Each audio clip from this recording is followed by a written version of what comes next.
Hello, thank you for joining us for the National Beef Quality Audit webinar regarding the use of implants and their effect on carcass quality. I'm Dr. Sandi Parr, and I'll be going through the presentation today that myself and my colleagues here at Feedlot Health Management Services have put together for you. The information that will be covered will review implants and the steroid hormones that are associated with different implant types, as well as implant utilization, safety of implants, and finally we'll review the effect of implants on carcass quality. Composition of implant can be broken down into the hormone carrier and then the active ingredients. The active ingredients can be further categorized as those that have an estrogenic effect, those that have an androgenic effect, and then progesterone.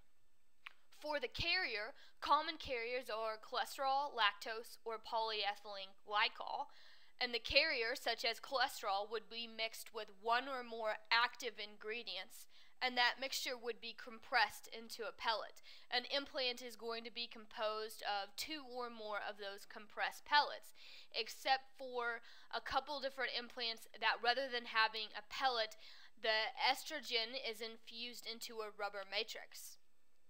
For the active ingredients, on the estrogenic side, there's estradiol 17 beta, estradiol benzoate, and both of those are steroids. And then zeranol, while not a steroid, does interact with the estrogen receptor. On the androgenic side, there's testosterone propionate or trenbolone acetate. Lastly, for progesterone, it isn't included in any implants on its own. However, it's commonly mixed with estradiol benzoate. The USDA National Animal Health Monitoring System conducts surveys to summarize feedlot practices. Looking at feedlots that are over 1,000 head capacity, the 1999 results showed that overall 96.1% of all cattle placements were implanted at least once, and then from the 2011 survey we see that the results have decreased a little bit, with 84.4% of all placements being implanted once. When we look at the type of implant utilized from the 1999 survey, if we look at heavy single implant cattle, along the y-axis we have the percent placement, and then along the x-axis we have the feedlot capacity. For those feedlots less than 8,000 head, more red bar estrogenic implants were used compared to blue bar combination or androgenic implants. For the feedlots with a higher capacity, more combination implants were used as compared to the smaller feedlots. Looking at lighter placements that will be implanted more than one time, for both feedlots less than 8,000 head and greater than 8,000 head, more combination androgenic type implants were used as compared to the estrogenic implant. Implants were being researched and their findings were being published as early as 1939, when some of the estrogenic type implants were being looked at in poultry. 1948, the first implant results were published for heifers, and later that same year results were published for finishing lambs. Regarding the timeline of FDA implants approval, the first implant was approved in 1956 for steers with a combination of estradiol benzoate and progesterone. Moving forward to the 90s, 1991, when estradiol 17 beta and trenbolone acetate were approved steers, later heifers, last for stocker cattle. Consumers are concerned about the amount of dietary estrogen that they're consuming because of the practice of implanting beef. And so it's important to be able to show relatively how much estrogen is being consumed, not just from beef, but from other products as well. So on this graph, I have different foodstuffs as well as daily production of estrogen from humans. Bottom is showing the nanograms of estrogen or equivalent estrogenic activity of each product. Since several of the items had such low estrogen concentrations, I've listed the actual values as well. So if we go to the very top, consuming 100 grams of beef from a natural non-implanted steer, you get 1.6 nanograms of estrogen. Relatively, if you implant an animal and then consume 100 grams of beef from that implanted animal, you get 2.2 nanograms of estrogen. So an extra 0.6 nanograms of estrogen is being consumed. Now that needs to be put relatively to what is consumed by other animal products such as milk or eggs, and even that is low compared to non-animal products. So plant products, if you consume 100 grams of peas, you're consuming 400 nanograms of estrogen. On down the line, wheat germ, cabbage, soy milk. And so there are estrogens that are commonly consumed in the diet, and the levels are much higher than that that is being an extra 0.6 nanograms that's being consumed because you're consuming beef from an implanted animal. Now, the FDA has established guidelines of estrogen that can be consumed in the diet daily, and there's no biological activity. And so they set that threshold at 6,500 nanograms per day. And so if you consume less than that, there is no biological activity. Natural estrogens, such as those found in animal or plant tissue, are less than 10% orally active. And so what that means is that the majority of estrogens consumed actually have no biological activity. And so estrogens are consumed and they pass on through the feces without any effect. It's also important to look at how much estrogen is being produced naturally in humans. So a child that has not reached puberty on average produces 40,000 nanograms of estrogen. An adult male, 100,000 nanograms of estrogen. A non-pregnant female, 500,000 nanograms of estrogen. And then that increases greatly with pregnancy. And so if we want to look at something that actually does contribute to estrogen concentration, let's look at the daily birth control pill that many females of reproductive age are consuming daily. On average, it has 35,000 nanograms of estrogen as compared to the extra 0.6 nanograms of estrogen that is consumed with beef that has been implanted.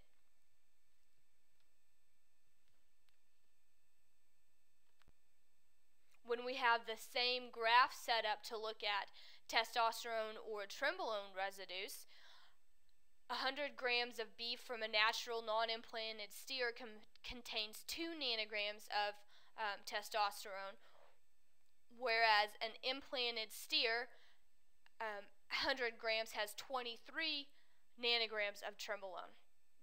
So you can compare this to milk or eggs, which, by the way, there's no testosterone or trenbolone used in milk or egg production, and so that's just what's coming naturally from the animal. And all this is well below the maximum acceptable daily intake of trenbolone 17 beta, which is set at 6,000 nanograms per day. When we look at natural human production, the female is producing 350,000 nanograms of testosterone daily, the male much more than that. And in the middle, for comparison's sake, is the average daily payout of a Revlor S implant. Bruns conducted several serial slaughter experiments to try to quantify the development of marbling in steers. To set you up with this graph, along the left side is back fat, and that's associated with the black line. Along the right side is marbling, associated with the red line. And then along the bottom is hot carcass weight. So as we increase hot carcass weight, we increase marbling deposition as well as we increase back fat. I want to focus on marbling because there is a lot of theories that related to marbling development accruing faster at the end of the feeding period. So when you thought about your implant strategy, you needed to think about where you're going to be at 50 to 70 days from slaughter. However, this data shows that marbling deposition occurs throughout the feeding period, so we need to be thinking about our implant strategy throughout the finishing period. Geroy has looked at the relationship of body fat to marbling. So since marbling is one of the later developing tissues, there has to be a certain level of body fat that has to be deposited on the animal before they can start to deposit marbling. And so what he found, if you look along the y-axis, that's the percent empty body fat. Along the bottom is quality grade. And Geroy describes that at low AAA, quality grade, empty body fat is 28.6% fat. And as you're trying to achieve branded programs or premium AAA, you need to increase that percent body fat. So what does that mean? So if we can assume that 28.6% empty body fat is equal to AAA quality grade, Geroy also showed that for an animal that was not implanted, they hit that level of empty body fat, or they hit AAA quality grade at 1,145 pounds shrunk body weight. So along the y-axis is the shrunk body weight, and that level of AAA quality grade was achieved for non-implanted cattle at 1,145 pounds. As we increase or we move to different implant strategies with a component ES, a more moderate dose implant, increasing to a higher dose implant, and then implant strategies that are moderate to high or high Revelar S implant strategies, we can still achieve that same AAA quality grade. We can get the same composition of gain. We just have to increase the target body weight. And so if you want to reach the same quality grade in implanted cattle compared to non-implanted cattle, you need to increase your target body weight. Implanting does impact carcass factors besides quality grade. Dressing percent typically is increased, especially when you use more than one implant throughout the finishing period. Ribeye area does tend to be more variable. However, as we increase the implant dose and the number of times implanted, we do see a more consistent response with increased ribeye area, especially when we use combination implants. However, 12th rib fat and kpH typically is not affected by an implant. Or calculated yield grade, it's expected that it would be increased. Now, backing up, dressing percent is your relationship between hot carcass weight and live weight, whereas yield grade is your percent sellable red meat product. And we expect that that would be increased by implanting. It doesn't always occur with trials that have control as comparison, but we do expect it. Lastly, looking at B4s or dark cutters, the exact reason for the incidence of B4s is not really well defined. We do know that there's an increased risk in heifers, and there's an increased risk when marketing your cattle in the later summer months. We've also detected that there's increased risk when you use implants that contain 200 milligrams of trenbolone acetate. And so with regards to B4, you need to be cautious and control your use of the higher dose implants containing 200 milligrams of trenbolone acetate because it is associated with increased risk of B4s. So overall, what's our impact? Marbling deposition does occur throughout the feeding period, not just at the end. So we need to keep that in mind when we're thinking about our implant strategy. Implanting does decrease quality grade. It may be mitigated by differences in breed type. However, overall, it is going to decrease. Does this matter? The implanting has a huge economic impact in terms of increasing average daily gain and improving feed efficiency. And that's going to decrease your cost of production so much that it's really going to outweigh any negative impact on your quality grade. So I presented data from Geroy showing us that we can increase the target body weight and mitigate the effects on quality grade, but really at the end of the day, your market and whether you're in a positive or negative feeding margin is going to dictate your outweights. Can we manage the effect of implants on quality grade? Potentially yes, and I'm going to go through some some trials looking at an implant strategy that did tend to mitigate the effect on quality grade, but again, it could be dependent on the popular cattle. Just briefly touching base on what I referred to earlier regarding the value of an implant, this was a study done looking at a single higher dose implant, a Synovex Plus, and the effect is going to be dependent on your feed cost because it does significantly impact your feed to gain ratio. And so as the dry matter cost is included on the bottom here, your benefits of the implant is along the y-axis. As we increase dry matter cost, we do see that the value of an implant increases. Currently at a 320 metric ton ration cost, the value of an implant is almost $72 per head. That's one implant. So you can expect that to double or triple as you use more implants throughout the lifetime of the animal, depending on placement weight. Booker conducted a trial a few years back that looked at the effect of different implant strategies on feedlot performance as well as carcass characteristics. Crossbred yearling steers were used. There was a total of 30 pens, and these were larger pens with anywhere from 200 to 500 head per pen. There were 3 treatments. For 2 of the treatments, Ralgro was implanted at arrival, and then at day 70, cattle were either implanted with a Revlor S, which is 24 milligrams estradiol 17 beta and 120 milligrams trenbolone acetate, or Synovex Plus, which has 28 milligrams estradiol benzoate and 200 milligrams trenbolone acetate. And these 2 treatments were compared to simply giving a Synovex Plus at arrival. Cattle were marketed on average at day 147. For feedlot performance, there was a difference in dry matter intake, with an increase for the Synovex Plus at arrival compared to the other 2 treatments. For feed efficiency, cattle that had the Ralgro Rev S or Ralgro Syn Plus were more efficient compared to simply the Synovex Plus at arrival. For carcass characteristics, there was an increase in AAA for the Ralgro Rev S treatment as compared to Ralgro Plus or Plus at arrival. Correspondingly, the Ralgro Rev S treatment had less AA's as compared to the other 2 treatments, with a Synovex Plus at arrival having the greatest percentage of AA carcasses.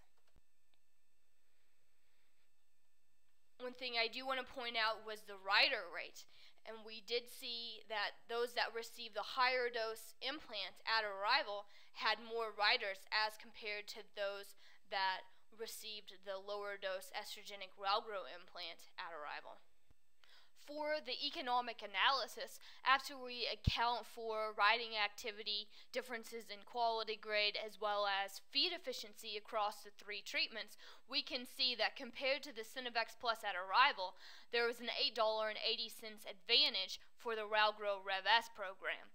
There's a $6.12 advantage for the Ralgro Syn Plus.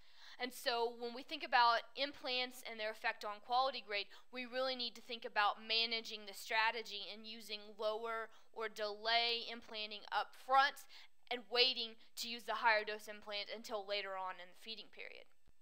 So in summary, implants are used extensively in the feedlot sector, and implants are safe. They have minimal effects when it comes to increasing the estrogen or trenbolone concentrations in beef. The levels are very low compared with other foods and compared with the FDA level that's set for safe consumption for humans. Implants do greatly contribute towards decreasing the cost of production and allow for beef to be produced more efficiently using less resources. When we try to think about mitigating the effect of implants on quality grade, we do know that we can increase the target weight and maintain a higher quality grade. However, there's going to be other factors such as whether you're in a positive or negative feeding margin, market trends, weight discounts, etc. All these things are going to have a much greater impact on outweights. So therefore, we should probably focus on managing our implant strategy and doing things such as utilizing delay or low to moderate dose implants up front in order to aid in preserving higher quality grades. This is the literature cited during this presentation. Thank you very much for your time.